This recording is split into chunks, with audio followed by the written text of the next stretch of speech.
I went with no boots and no idea that this was going to be the day that was going to change my life forever. And I wouldn't change it for the world.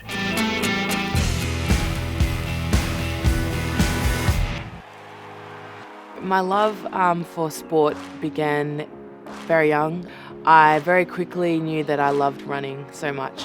What motivated me the most growing up as a kid was the role models that I saw on TV and on YouTube. You know, these idols kept me dreaming and I wanted to be exactly like them. So I was born in the beautiful islands of Fiji and I was very lucky to get adopted by my beautiful parents. Starting school off here in Australia was a little bit difficult because obviously it was a huge cultural change coming from Fiji. My brother and I were, one of the only kids that were of colour in the school, so I'm not gonna lie, it was pretty tough. Did get bullied a lot. One of the ways that I found myself fitting in, making friends, was actually through sport. So my first ever 100-metre race, I can just remember running and feeling so free. The part I loved most about it was that I was good at it. My mum called me licorice legs sometimes, she'd say, "Those licorice legs can move bloody fast. Ellia, you run and don't look back." My mum really encouraged me to never settle for second best in my career from a very young age. She said to me, "Ellia, you can be the greatest athlete. It's all up to you and how hard you want to work for it."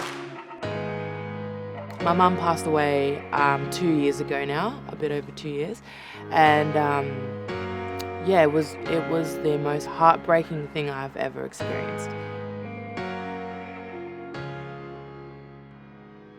I truly do think that destiny has played a huge role in my life. I was destined to be here.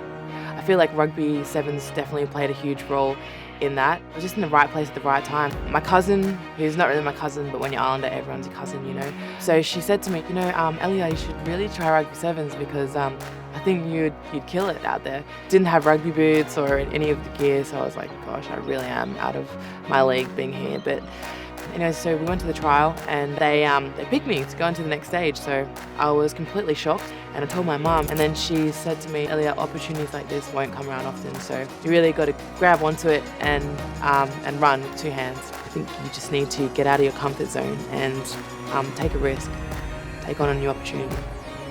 Every time you say yes to a new opportunity, it's another way that the next is going to be around the corner. You can have all the talent, but you also need to put the work in. People's response usually when I tell them I'm a rugby player is sometimes a bit of shock. Females in contact sport now isn't really a novelty anymore, It's super impressive to see the athleticism and the skill level of these women. You need to get comfortable with being uncomfortable to find your true potential. I've had my fair share of surgeries.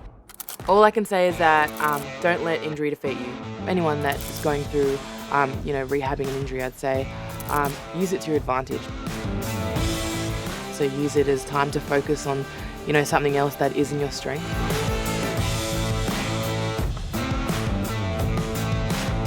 Rugby's opened up so many opportunities for me, on and off the field. On the field, it's been able to take my teammates and I to Commonwealth Games, Olympic Games, and my first ever Rugby World Cup. Being able to be a role model, just being able to use our platform to have a voice, not just in sport, but in topics that I'm passionate about. I'm an ambassador for Adopt Change and also for the United Nations Women Australia. I guess what led me to take on that journey of Rugby Sevens was just taking a risk and really grabbing onto a new opportunity that had come up for me. I think the biggest lesson that I've learned so far is to be brave, learn how to be resilient, and that's strength in my head and my heart. So much more important than physical strength, because without that, you don't have much.